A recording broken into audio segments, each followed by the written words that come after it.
Բարև ձեզ, Ստեփան Գրիգորյան, YouTube-յան ալիքի մասնակիցներ։ Ողջունում եմ ձեզ բոլորիդ։ Այսօր հունիսի 7-ն է։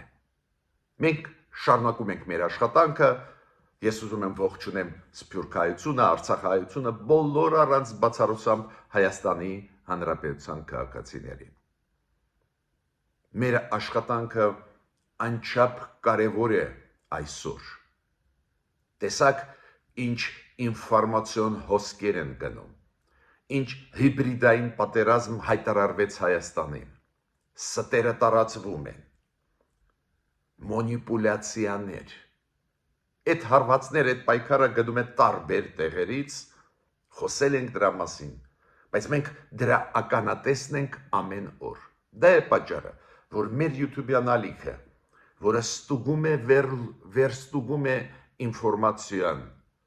ու նոր ես տալիս եմ այդ ինֆորմացիան ձեզ։ Նաև մենք վերլուծում ենք զարգացումները ու փորձում ենք ուղղել մեր կառավարությանը մեր առաջարկություններ։ Բայց նաև կա մյուս մեծ առավելությունը մեր YouTube-յան ալիքի ձեզ հետ։ Ես շատ ու շատ պրոցեսների մասնակիցն եմ։ Ես ճանաչված փորձագետ եմ։ Դա է պատճառը, որ շատ ու շատ միջոցառումներ, որոնք անցկացվում են դրսում, Հայաստանում, շատ ու շատ պատվիրակություններ, որոնք գալիս են Հայաստան, այդ հանդիպումների նաև ինձ են հրավիրում։ Ինչ եմ ուզում ասել, մենք ձեզ հետ եւ ստուգված ինֆորմացիան ուսումնասիրում ենք եւ վերլուծում ենք, փորձում ենք լինել օբյեկտիվ, փորձում ենք ամենադրականը, ամենաճիշտ վերլուծությունը, ճիշտ քայլերը մատուցել հասարակությանը եւ կառավարությանը եւ բացի դրանից, երբ որ դու մասնակից ես շատ ու շատ զարգացումների, բարձր դու ունես ավելի շատ ինֆորմացիա, ունես հնարավորություն ավելի ճիշտ որոշումներ ընդունել, առաջարկություններ ներկայացնել եւ քո հասարակությանը, մեր հասարակությանը եւ կառավարությանը։ Ուրեմն շարունակենք մեր աշխատանքը։ Ես այսօր ձեզ հետ կխոսեմ ՆԱՏՕ Հայաստան հարաբերությունների մասին, կխոսեմ նաև շատ հետաքրքիր մի քանի քայլերի, որ արեց Նիկոլ Փաշինյանը Թուրքիայի եւ Ադրբեջանի նկատմամբ, շատ անսպասելի, բայց իմ կարծիքով հետաքրքիր քայլեր։ Կխոսեմ Վալենտինա Մատվիեյկոյի այցելության մասին, ինչ արդյունք տվեց, մենք խոսել ենք վտանգների մասին, անպայման ստեղ կծավալվենք, մի քանի խոսք ես կասեմ սրվող Թրամփ-Իլոն Մասկ հարաբերությունների մասին, ուղղակի թշնամական են դառնում այդ հարաբերությունները։ Ուրեմն սկսում ենք մեր այսօրվա աշխատանքը։ Ես պետք է ասեմ, որ շատ ուրախ եմ, որ մեր երկու տղաները Սյունիքից, տեղ գյուղից վերադարձան սաղ սալամատ տները։ Աչքներս լույս։ Շատ էի մտահոգված, երբ որ երեք տարածվեց ինֆորմացիա, որ երկու տղաներ գիշերը մոլորվեցին ու սխալ ուղղությամբ գնացին ու անցան դեպի ադրբեջանական կողմ։ Հաշվի առնելով բավական կոշտ դիրքորոշումը Ադրբեջանի մեր նկատմամբ պարզ է ցանկացած այս դեպքում վախում ես, որ ինչ կարող են անել այնտեղ մերոնց դեմ, շատ էի մտահոգված, չեմ ուզում թաքցնել, պարզ էր, որ մեր անվտանգությունը կսկսի գործել, մեր գիտեք ազգային անվտանգության ծառայությունը ունի հաստատված կապեր Ադրբեջանի հետ, այդ մեծ գաղտնիք չի, այդ միջ գերատեսչական գիտեք կան հանձնաժողովներ, հայկական եւ ադրբեջանական, որոնք զբաղվում են անհայտ կորածներով, գերի ընկած մարդկանց, պատանդ ընկած, այդ իմաստով պարզ է ինչ որ կապ կա ու դա վատ չի, մերոնք պարզ է միացրեցին այդ մեխանիզմները, որ արագ լուծեն այդ հարցը, որ վերադառնալ մեր պատանիները, Ես այդ լավ լուրը ուզում եմ ասել, ուրախ եմ, որ մեր պատանիները վերադարձան, տղաները վերադարձան, բայց անպայման պետք է վերլուծություն անենք։ Նույնիսկ այսօր մեր անվտանգության ծառայության մամլո ծառայությունը հաղորդում տարածեց, որ սխալ են այն տեղեկությունները, որ իբր մեր տղաներին ադրբեջանցիք արևանգեցին, տարան Ադրբեջանի տարածք։ Իրոք մեր անվտանգությունը ասում են, մոլորված էին մեր տեղեքը, ընկան ադրբեջանական տարածք ու հետո նորմալ առողջ վերադարձան։ Ես ենթադրում եմ, որ Ադրբեջանը վերադարձրեց մեր երիտասարդներին, 16 տարեկան տղաներին, հասկանալով, որ եթե չվերադարձնի, մեծ աղմուկ կլինի։ Ցանկացած դեպքում, եթե այդպես է, եթե ես ճիշտ հասկանում եմ,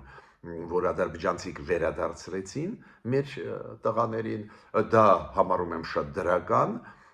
ու միգուցե նույնիսկ կարելի է ասել դրա մասին։ Ասել, որ լուծվեց այդ հարցը, Ադրբեջանը բարի կամք դրսևորեց, վերադարձրեց մեր երիտասարդներին։ Եթե այդպես է, քանի որ ցանկացած դրական քայլ երկու կողմից էլ պետք է նշել, բայց մեր անվտանգությունը պաշտոնական հաղորդումների ժամանակ ֆիքսում է ու այսօր ֆիքսեց մենակ մեկ բան. այդ տղաներին ոչ ոք չի արևանգե, չի տարի ադրբեջանական տարածք, դա մոլորության գիշերը, մոլորության արդյունքն է։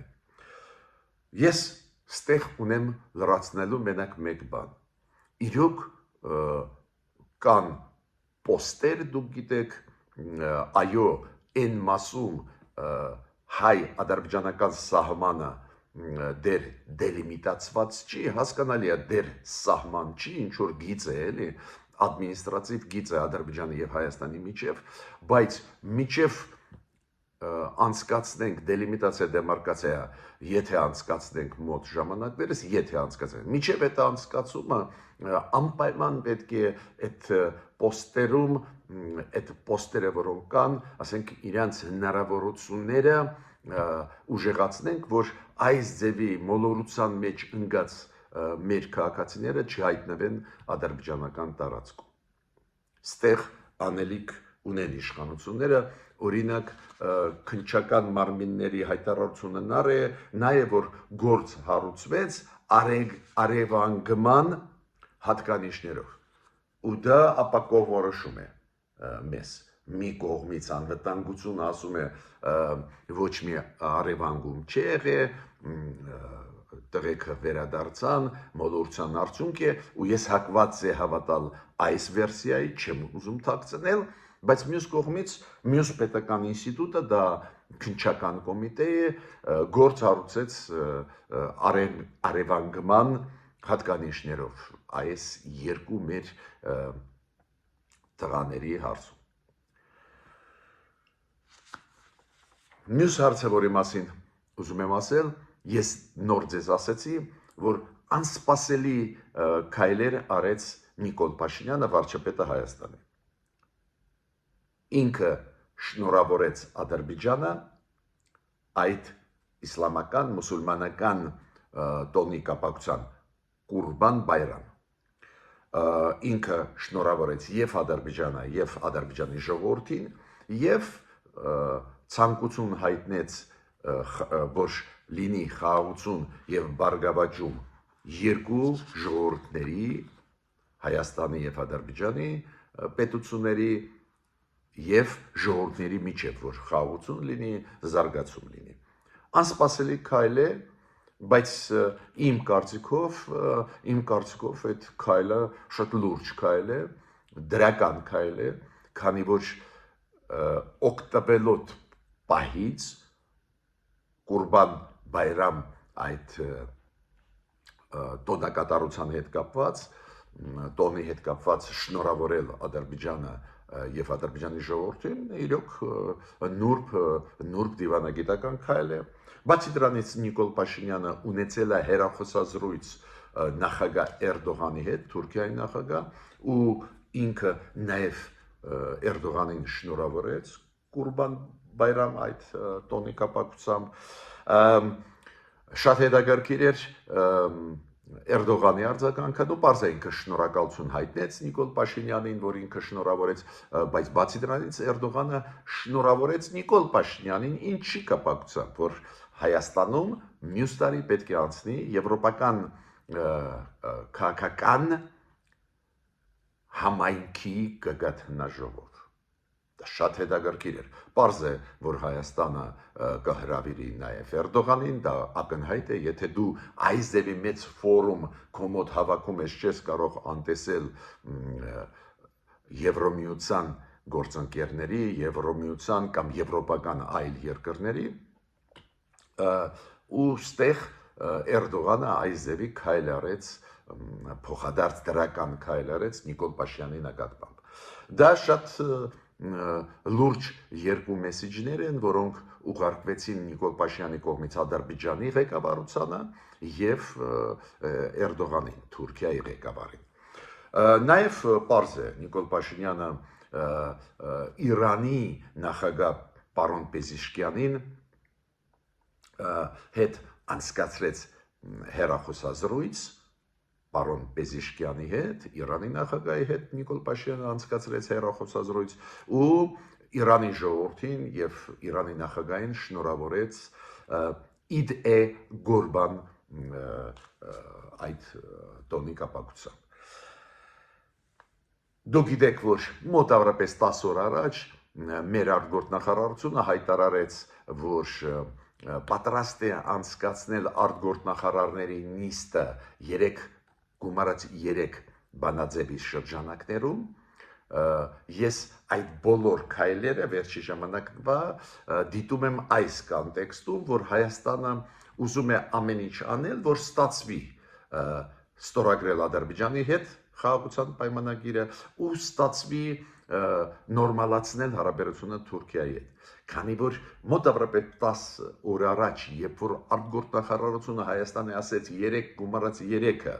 անցեկացվեց Թուրքիայում, Իրանում, Ռուսաստանում, հիմա հերթ եկավ Հայաստանի Ադրբեջանի, Հայաստանը պատրաստ է անցկացնել այս տարի 3 գումարած 3 այդ բանաձևի շրջանակներում ռեգիոնալ արտգործնախարարների նիստը Երևան։ Դուք հիշում եք 3+3-ը որն է։ 3-ը դա հարավ-կովկասյան երկրներն են, Հայաստանը, Վրաստանը, Ադրբեջանը, Վրաստանը չկա, ռեալ ճիշտ ասել 3 գումարած 2, բայց 3 երկրները հարևանները, հարավ-Կովկասի, Ռուսաստան, Թուրքիա, Իրան։ Ու դուք գիտեք, ես էլ ունեմ դիտողություններ, իմ անհամաձայնություններ մի շարք նյուանսների հետ կապված այս տարածաշրջանային ֆորմատի հետ, բայց ցանկացած դեպքում մեր կառավարությունը այդ բանաձևից ու այդ ֆորմատից չի հրաժարվում, փորձելով նաև տարածաշրջանում մեր ռեգիոնում ինչ որ ձևավորել հարաբերություններ հարևանների հետ։ Ու այդ իմաստով մեկ կոնտեքստով եմ ես այդ բոլոր հարցերը նայում եւ 3 գումարած 2-ի հնարավոր արտգործնախարարների նիստ անցկացնել Հայաստանում ու բարձ է նաև հրավիրել Ադրբեջանի եւ Թուրքիայի արտգործնախարարներին եւ այս Կուրբան Բայրամ տոնի կապակցությամբ շնորհավորական խոսքերը Ադրբեջանի ժողովրդի նկատմամբ, Ադրբեջանի նկատմամբ եւ շնորհավորելը Նիկոլ Փաշինյանի կողմից Էրդողանին, ես մեկ կոնտեքստով եմ նայում, որ իրոք կառավարությունը Հայաստանի հետևողական այդ գիծը տանում է, փորձում է համոզել Ադրբեջանին ստորագրել խաղաղության պայմանագիրը ու ստեղծել մթնոլորտ, որ դա ստորագրվի, միաժամանակ Թուրքիայի հետ փորձ է արվում նորմալացնել հարաբերությունները։ Ես դրականը նա եմ ստեղ տեսնում, որ հետևողական է մեր կառավարությունը։ Ուրիշ բան է, հիշում եք, ես միշտ բերել եմ իմ դիտողությունները, իմ մտահոգությունները դրա հետ կապված, որ միգուցե Ալիևը այդպես էլ պատրաստ չի լինի ստորագրել, բայց հետևողականությունը քաղաքականության մեջ, իր քաղաքականության մեջ կառավարության միանշանակ ճիշտ է։ Ի վերջո, եթե զարգացում չստանա այս քաղաքականությունը, մարդիկ 2026 թվականի ընտրությունների ժամանակ իրենց կարծիքը կասեն այս կառավարության վարող քաղաքականության նկատմամբ։ Եթե տեղաշարժ լինի, պարզ է դա այլ մթնոլորտ կստեղծի Հայաստանի ներսում։ Հիմա շատ հետաքրքիր է, շարունակվում է այդ բանավեճը Ալլահ Շուկյուր Պաշեզադեի, այդ հոգևոր առաջնորդը ադրբեջանցիների կամ ավելի ճիշտ Կովկասի մուսուլմանների Գարեգին երկրորդի միջև մեր կաթողիկոսի միջև իրանց մեջ բանավեճ է գնում, հիշում եք Շվեյցարիայում կոնֆերանսի ժամանակ Գարեգին երկրորդը քննադատեց Ադրբեջանի քաղաքականությունը հայերի նկատմամբ Լեռնային Ղարաբաղի ու ծավալվեց շատ այնտեղ ու նաև Ալլահ Շուկյուր Պաշազադեի նկատմամբ քննադատություն խիստ էր, քանի որ այս մարդը իրոք ինչ որ հայտարարություններ մի ժամանակ առաջ արել է մեր դեմ ուղված, նաև խոսել է նրա մասին, որ վերականգնվեց Երևանի կազիատը եւ այլ ու հիմա շարունակվում է այդ ոչ ուղակի այդ բանավեճը ու Ալլահ Շուկյուր Պաշազադեն հայտարարություններ է կարեց, որ չի պլանավորում Գարեգին երկրորդի հետ հանդիպել ու ասում է մենք կվերադառնանք Երևան, կվերադառնանք մեր հողերը, նորից այս ձևի դեստրուկտիվ հայտարարություն այդ հոգևոր առաջնորդը ադրբեջանցիների արեց։ Ես պետք է ասեմ, որ Արարատ Միրզոյանին ազգային ժողովում այնտեղ լսումներ էին այդ լրագրողները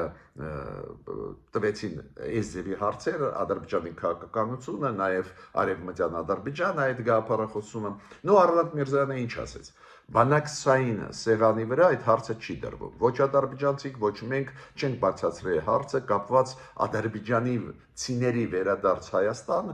բայց ինքը ասեց այն արևմտյան Ադրբեջան եզրույթը, որ ադրբեջանցիք հաճախ օգտագործում են, ինքը ասում է շատ է մեզ մտահոգում, մենք հաճախ լսում ենք ու դա ակնհայտ մենք Հայաստանը դիտում ենք որպես սպառնալիք Հայաստանի տարածքային ամբողջականության հետ կապված ու բանակցությունների ժամանակ, կոնտակտների ժամանակ ադրբեջանցիներին միշտ դրա մասին ասում ենք։ Մի քանի խոսք ես ուզում եմ ասել Միացյալ Նահանգների վարվող քաղաքականության մասին, պարզա այդ թեման անչափ կարևոր է բոլորիս համար, ամբողջ աշխարհի համար, ուրեմն Տրամպը ասեց, որ հունիսի 9-ին Չինաստանի եւ Միացյալ Նահանգների պատվիրակությունները կհանդիպեն Լոնդոնում ու շատ բարձր մակարդակի Թրամփի կողմից կլինեն առևտրի նախարարը Միացյալ Նահանգների, ֆինանսների նախարարը, շատ բարձր մակարդակի կապված առևտրի խնդիրների հետ Չինաստան, Միացյալ Նահանգները։ Մինչև այդ Տրամփը հեռախոսազրույց ունեցել Չինաստանի ղեկավարի Սի Ցզինպինի հետ, դա էլ շատ կարևոր է։ Ինչու դա մեզ համար կարևոր է։ Գիտեք, երբ որ աշխարհում խոշորագույն խաղացողները առևտրի պատերազմ են իրար դեմ վարում, ավտոմատ դա փոքր խաղացողների վրա ազդում է,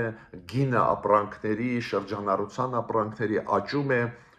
ու մենք մեր մաշկի վրա զգում ենք, չէ, աճող գները, այդ աճող գները տարբեր ապրանքների վրա, նաև սննդամթերքի կապված են ոչ միայն ներսի խնդիրների հետ, նաև կապված են այս մեծ խաղացողների միջև առևտրային պատերազմները։ Նաև ես պետք է ասեմ, որ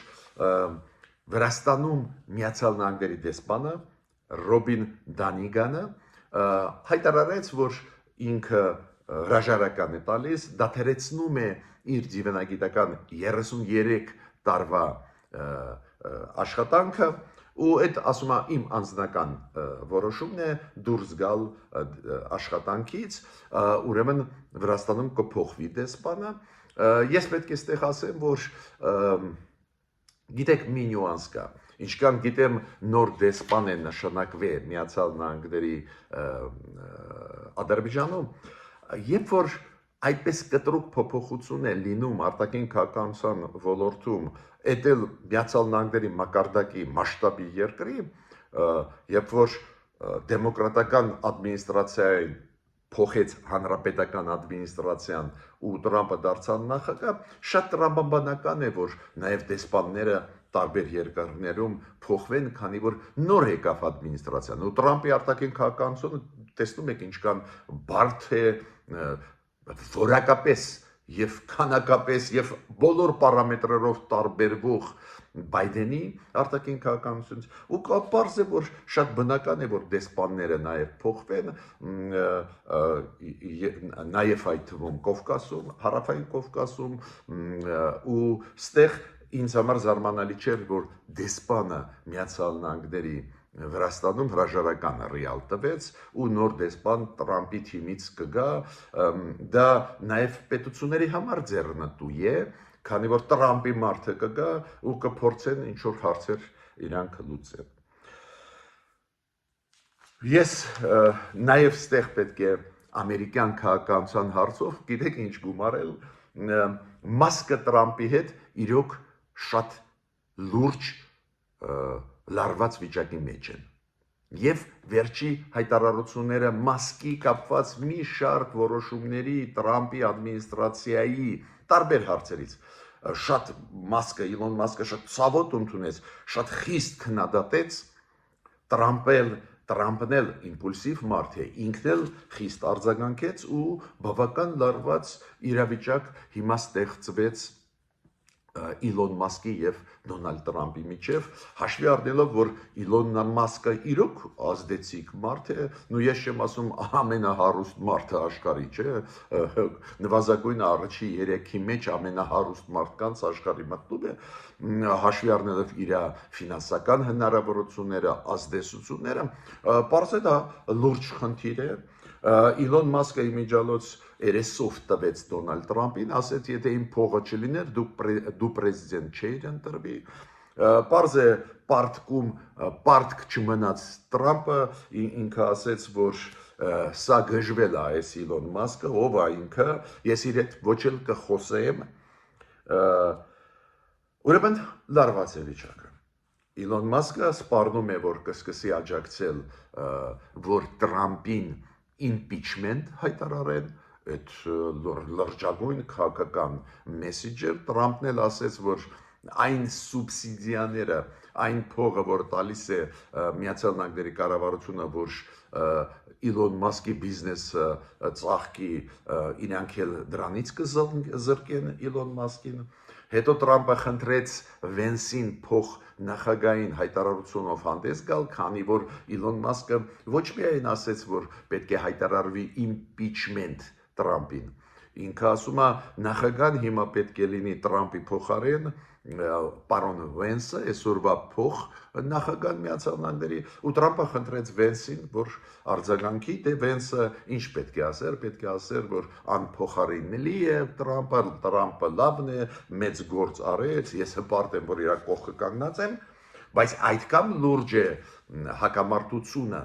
բանավեճը, թեժ Տրամպ Իլոն Մասկ, որ Տրամպը խնդրեց պարոն Վենսին, որ աջակցի Տրամպին։ Տեսակ ինչ զարգացումներ են գնում աշխարհում, անսպասելի հաճախ բավական տրամաբանական, բավական սպասելի, ուրեմն մենք պետք է սովորենք արձագանքենք արագ։ Ես պետք է հիմա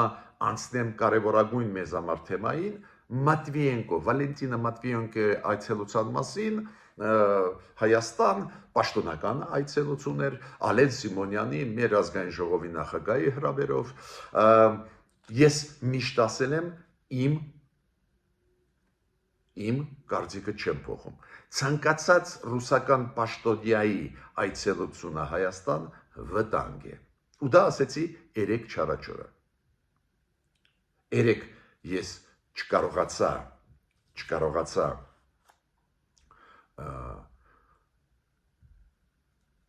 մտնել եթեր, քանի որ ունեի շատ կարևոր հանդիպումներ, դրանց մասին ավելի ուշ եմ ասելու, շատ կարևոր, չկարողացա մտնել եթեր, բայց երեք չառաջորը հիշում եք միջև գալը Վալենտինա Մատվիենկոին Հայաստան, որը այսօր Ռուսաստանի սենատի ղեկավարն է, դաշնային խորհուրդ, դա սենատն է, վերին պալատն է Ռուսաստանի ղեկավարն է, ես ասեցի, որ ցանկացած այս այցելությունները մեզ համար վտանգ են, լարվածություն են մտցնում մեր ներսում կյանքի մեջ, Ռուսաստանը չի գալիս մեզ այդ լավացնելու հարաբերությունները կամ ինչ-որ հարցերը լուծելու, գալիս աստեղ հակառակը սպրել մտքեր, որոնք մեր հասարակության ներսում էլ ավելի կուժեղացնեն վերացումը։ Դրա վառը ապացույցն է Սերգեյ Լավրովի այցելությունը Հայաստան, որից հետո գրեթե իրար տվեցինք երկրի ներսում մենք։ Այն պրովոկացիոն հայտարարությունները Սերգեյ Լավրովի եւ այլ։ Պարզա Ռուսաստանն էլ հասկացավ, որ Սերգեյ Լավրովի այցելությունը պրոբլեմատիկ էր ու պետք է մի քիչ շտկի իրավիճակը ու եթե Սերգեյ Լավրովը չգնաց անտեսեց հայ ժողովրդին, չգնաց հուշահամալիր ցեղասպանության ծիծեռնակաբերդ Մատվիենկոն գնաց ինքը Ալեն Սիմոնյանի հետ միասին ծաղիկներ դրեց, բարձացավ հուշահամալիր, պարզ է Ռուսաստանը փորձեց մեղմացնել այդ անհաջող ագրեսիվ կեցվածքը Սերգեյ Լավրովի, բայց ես մեր ժողովրդին պետք է ասեմ, չխափնվեք։ Ռուսաստանի քաղաքականությունը մեզ հետ չի համընկնում։ Մի քիչ ուշ մի քանի բաներ կասեմ, կապշեք։ Ապշեցուցիչ կլինի ձեզ համար։ Իմ սիրելի հարգելի Ստեփան Գրիգորյան YouTube-յան ալիքի մասնակիցներ, մի քանի րոպե հետո։ Հիմա ավարտեմ այդ թեման Մատվիենկոյի հետ։ Պարզ է, Մատվիենկոն փորձում էր ասել, որ մենք գիտենք, որ Նիկոլ Փաշինյանը ու Պուտինը պահպանում են կոնստրուկտիվ հարաբերություններ ու իրենց մեջ ոչ մի խնդրեմ չկա, ու ինքը ասեց, որ Նիկոլ Փաշինյանը հանդիպելիս իր հետ, Մատվիենկոյի հետ, Նիկոլ Փաշինյանն էլ բարձա ընդունեց այդ պատվիրակությունը, ինքը փոխանցեց Նիկոլ Փաշինյանը ողջուններ Պուտինին։ Կներեք ինձ, եթե Պուտինի հետ Նիկոլ Փաշինյանի հարաբերությունները լավն են, խնդրեմ չկա, դե Նիկոլ Փաշինյանը կարող է ինքը զանգի Պուտինին ու ողջունի ուղերձնել ուղի Պուտինին։ Ամենալավ ինչ-որ մաղթնակներ։ Եթե ինքը Մատվիենկոյի միջոցով է ուղարկում, ոնց ասում է Մատվիենկոն, ուրեմն խնդիրներ կան։ Բայց փորձ է արվում այս խոսքերով մեզ խաբել։ Ավելին, Մատվիենկոն ելույթներից մեկում տարբեր ֆորմատներում, հիմա կասեմ ինչ ֆորմատներ ստեղ կային, երեք, տարբեր ֆորմատներում ասեց, որ մենք դաշնակիցներն ենք։ Դա սուտ է։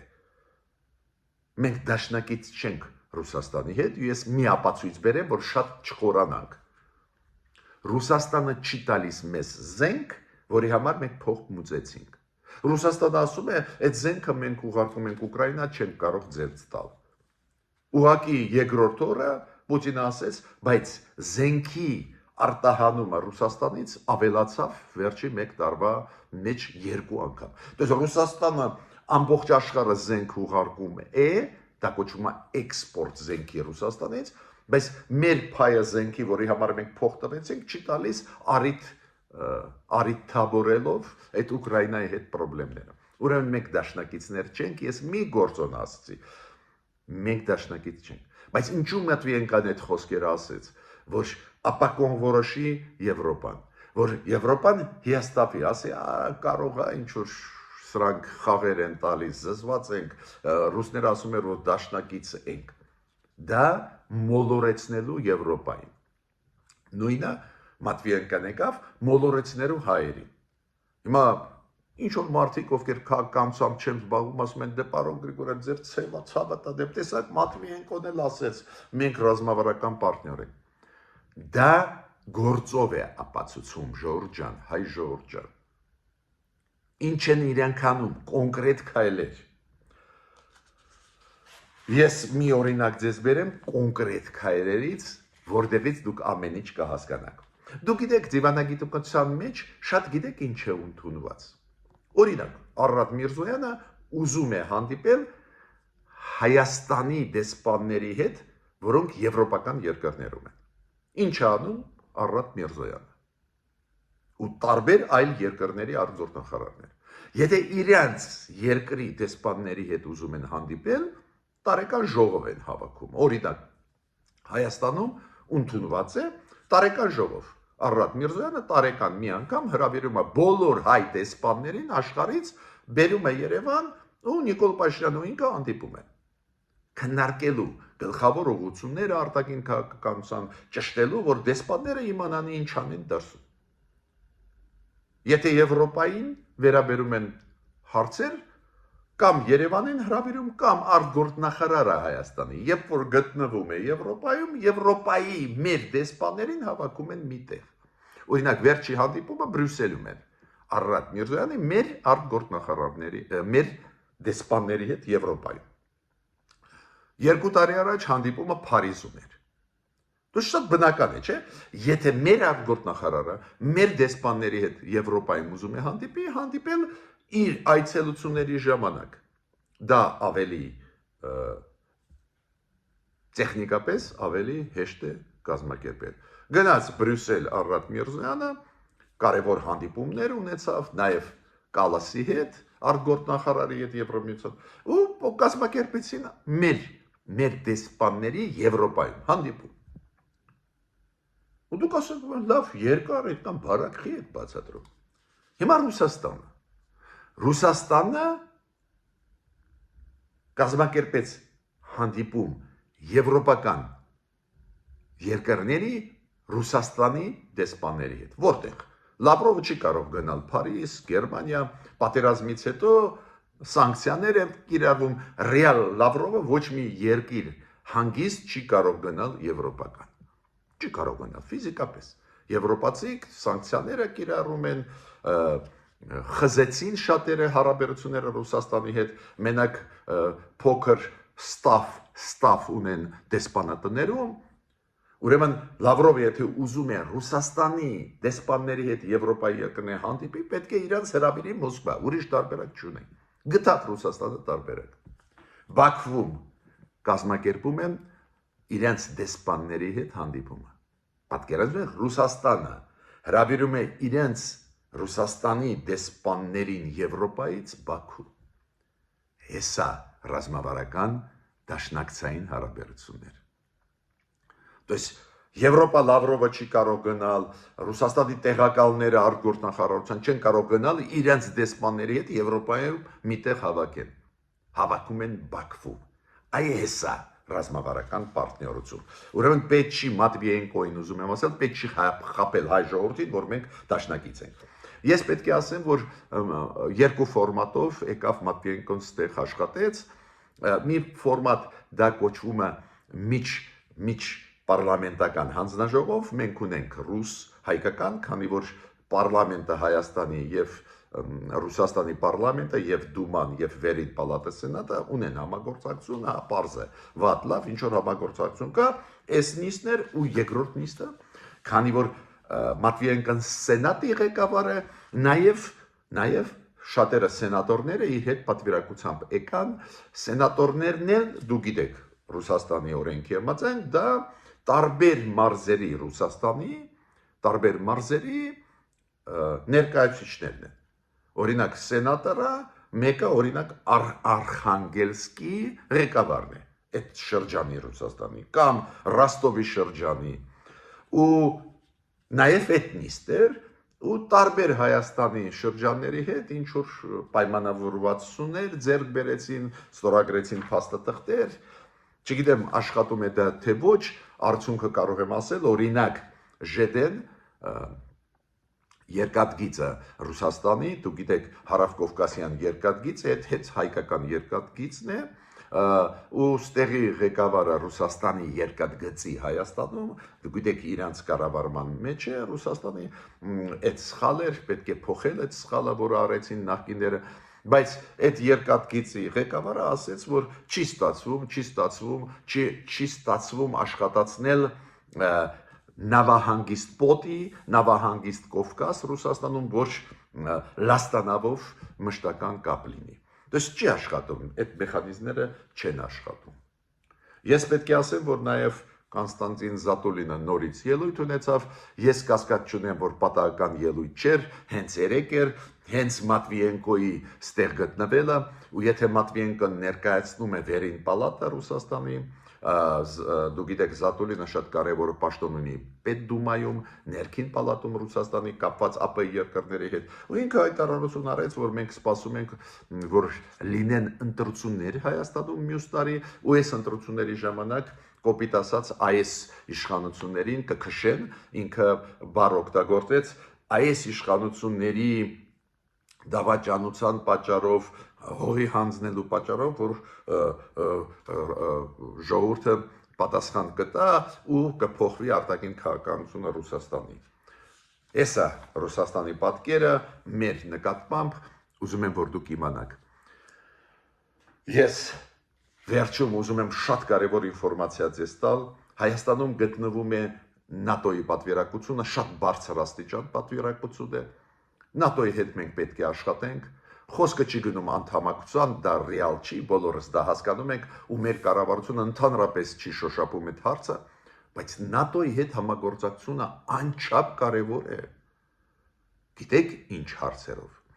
Այն հարցերով, որոնք վերաբերում են մեր բանակի բարեփոխումներին, նոր տեխնոլոգիաներ